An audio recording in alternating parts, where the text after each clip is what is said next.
மலைக்கோட்டை நகரம் திருச்சியிலே இப்பொழுது கோட்டையில் அமர்ந்திருப்பவர்களை வீட்டுக்கு அனுப்பிவிட்டு நாளை பாரதிய ஜனதா கட்சியின் கூட்டணி ஆட்சி கோட்டையை பிடிக்க போகிறது என்பதற்கு மலைக்கோட்டையில் கூட்டம் நடந்து கொண்டிருக்கிறது.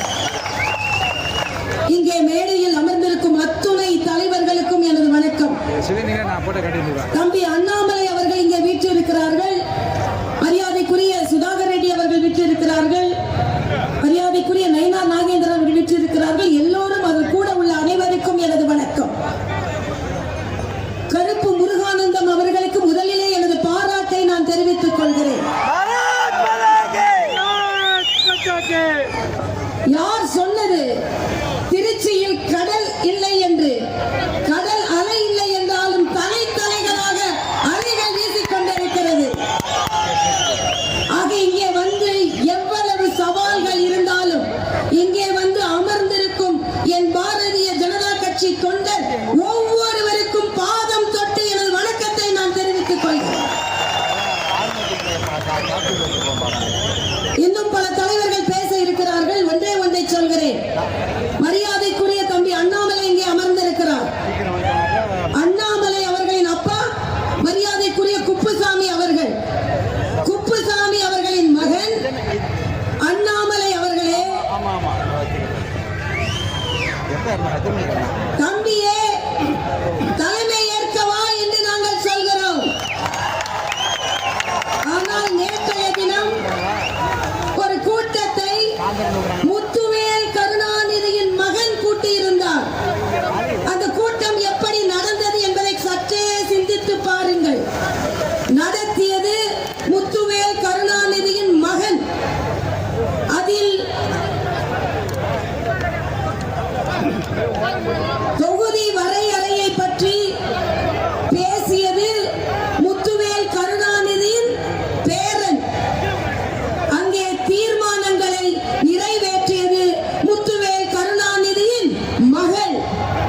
ஆக நாங்கள் இங்கே ஒரு விவசாயியான மரியாதைக்குரிய குப்புசாமி அவர்களின் மகன் தம்பி அண்ணாமலையை தலைமை ஏற்க வா என்று சொல்லிக் கொண்டிருக்கிறோம்.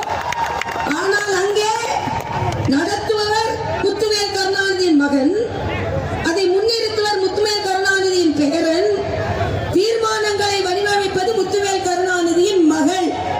இதுல எனக்கு இரண்டு பேரை பார்த்தா ரொம்ப பாவமா இருந்தது. அண்ணன் டி.ஆர். பாலு அவர்கள், அண்ணன் துரைமுருகன் அவர்கள் ஓரமாக உட்கார வைக்கப்பட்டிருந்தார்கள். இதுதான் சமூக நீதியா? உங்கள் கட்சிக்குள்ளேயே சமூக நீதி இல்லை, பின்பு சமூக நீதியை பற்றி நீங்கள் பேசுகிறீர்களா ஸ்டாலின் அவர்களே? அதை பற்றி பேசுவதற்கு உங்களுக்கு எந்த உரிமையும் இல்லை. இன்னொன்றையும் நான் சொல்கிறேன். இன்றைய காலகட்டத்தில் மரியாதைக்குரிய பாரத பிரதமர் நரேந்திர மோடி அவர்கள் சாமானிய மக்கள் கூட உயர்கல்வி கற்க வேண்டும் என்பதற்காகத்தான் புதிய கல்விக் கொள்கையை கொண்டு வந்திருக்கிறார். அதனால் மோடி அவர்களுக்கு 1 கோடி வணக்கங்களை என்னால் சொல்ல முடியும். ஆனால் திமுக எப்படி இருக்கு? ஹிந்தி தெரியாது போடா. சரி, ஹிந்தி தெரியாது போடா. அகநானூறு தெரியுமா? தெரியாது. புறநானூறு தெரியுமா? தெரியாது. 200 தெரியுமா? தெரியும். ஏனென்றால் நாங்களாம் 200 ஊபிஸ், அதனால 200 எங்களுக்கு தெரியும். ஆக ஹிந்தி தெரியாது போடாமீங்க.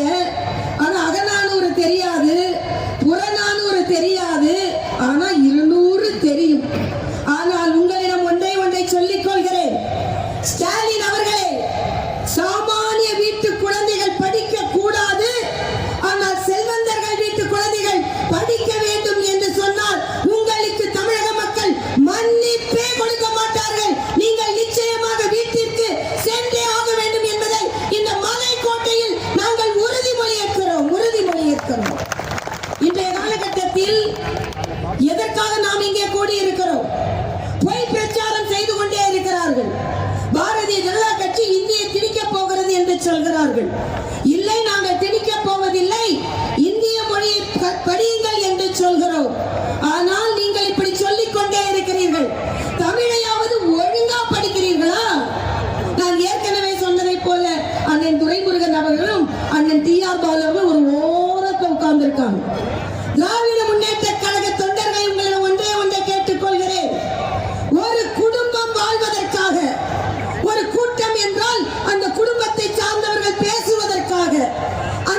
குடும்பத்தை சார்ந்தவர்கள் அனுமதிக்காக அவர்கள் அனுபவிக்க வேண்டும் என்று ஓடோடி உழைக்க போகிறீர்களா?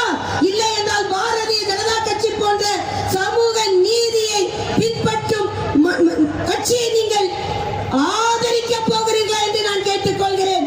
வருங்காலத்தில் 2026 திராவிட முன்னேற்ற கழக தொண்டர்கள் பாரதிய ஜனதா கட்சிக்கு பணியாற்றுவார்கள் என்பதை நான் தெரிவித்துக் கொள்கிறேன்.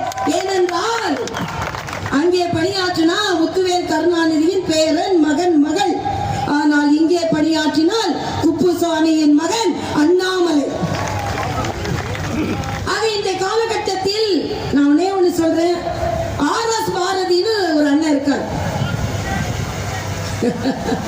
நாம அப்படிலாம் சொல்ல மாட்டோம். நாம மோடின்னு சொல்லிதான் பழக்கம், நம்மளுக்கு கேடின்னு சொல்லிதான் பழக்கம் கிடையாது. ஆனா அவர்கள் சொல்வதை போல நீங்க சொன்னா, தொண்டர்கள் சொன்னால் அதை நான் ஒத்துக்கொள்கிறேன்.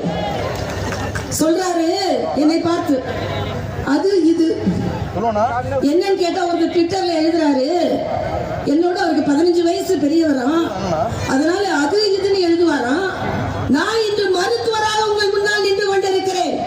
தொண்டர்களை உங்களிடம் சொல்கிறேன், இதை பக்கத்தில் உள்ள தஞ்சை மருத்துவக் கல்லூரியில் தான் நான் படித்தேன்.